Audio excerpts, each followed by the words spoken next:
Hi folks, and welcome back to Meaningful Money.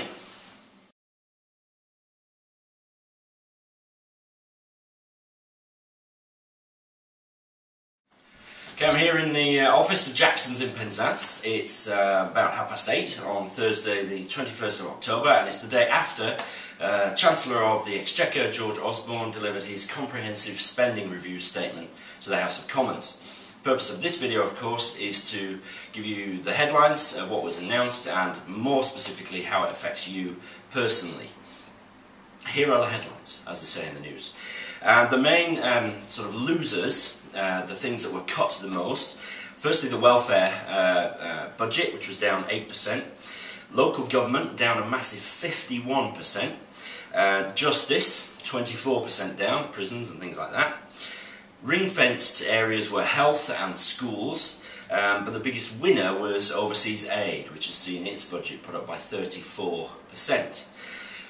So those are just numbers though. They don't tell you how they're going to affect you and your money in your pocket and your job and the services that you use. So here are the things which I think, there's so much detail, infinitely more detail than was announced in the speech. Obviously that's all in the papers. Haven't read it all through, but these are the main points as I can see from my reading of the analysis this morning of how this is going to affect you.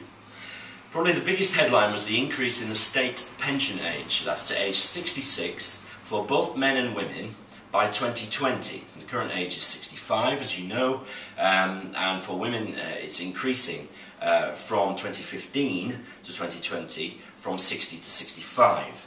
But now that's going to be 66 for everybody from 2020. That's 6 years earlier than it was originally planned that the state pension would increase. The problem we've got with, like most Western economies, is that we've got an ageing population. People are living longer and living more healthily.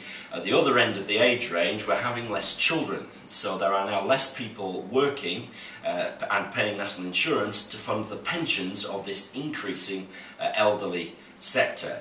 So pension age has got to go up. It reflects more accurately the current demographics of our country, that people are living longer and working longer. So that's going up to age 66. That might affect your planning. The state pension is a useful part of your retirement income. While we obviously encourage clients not to rely on it exclusively and to make their own retirement provision, if you have the full state pension allowance, that's somewhere around £450 a month that you can get from the state pension. That's useful income, particularly if there are two married partners with full allowances each. It's a significant amount of your retirement income, so not to be sniffed at. But now it's going to be another year later from the year 2020 before you get it.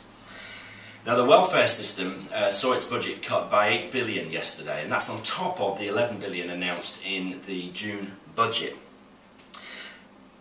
There's been a lot of talk over the last week about child benefit being cut. That's for higher earners. I honestly don't think that's been very well thought through, because as it stands at the moment, as it was announced, if there is a higher rate taxpayer in the household, then child benefit will be lost for that household. Whereas, for example, if there are two people earning in that household, but both of them just less than the high rate tax band, well, there's going to be more income coming into that house, but because neither of them is in the higher rate band, then they're going to keep their child benefit. So that seems a little unfair and ill thought through to me. As well as the abolition of child benefit for higher earners, there's going to be a time limit placed on the length of time you can claim sickness benefits for. That's going to be limited to 12 months. Now this means, but again, we urge you not to rely on state benefits and instead to insure your income. You can take out insurance called permanent health insurance, or income protection by another name, which will replace your income to a large extent if you are unable to work due to sickness or accident. So that's worth keeping in mind, because the state sickness benefit is going to be vastly reduced, or at least time limited. Over the next two parliaments, it's been announced that there is going to be a new kind of universal credit, which will replace the current very complex system of benefits and tax credits. No detail really on that yet, but just something to bear in mind. Moving on to local government, this is the sort of area which has seen the biggest cuts, 51% in total, though that does include certain services being hived off to other departments, but a massive cut nonetheless. What that really is going to mean to you is almost certainly lower services from your local government, and almost certainly as well higher council tax bills. So this is where the rubber hits the road, this is where it's really going to make an impact on your personal wealth, because every month you're going to be paying more council tax. Moving on to the public sector as a whole, if you're working in the public sector, it was announced that there's going to be 490,000, nearly 500,000 jobs lost in the public sector, and that's a massive deal. The Chancellor was at pains to explain that it's not going to be all redundancies, that it will be a lot of natural wastage, retirements, and jobs not being filled when they become vacant, but still, excuse me, there's certain to be some redundancy. So if you're in the public sector, something to be very aware of, and I'm sure you are. As ever, when there's concern about the future of your job, a couple of things just to say. If at all possible, obviously we encourage everybody to have an emergency fund, an amount of money you can get at if you lose your job, to give you some breathing space.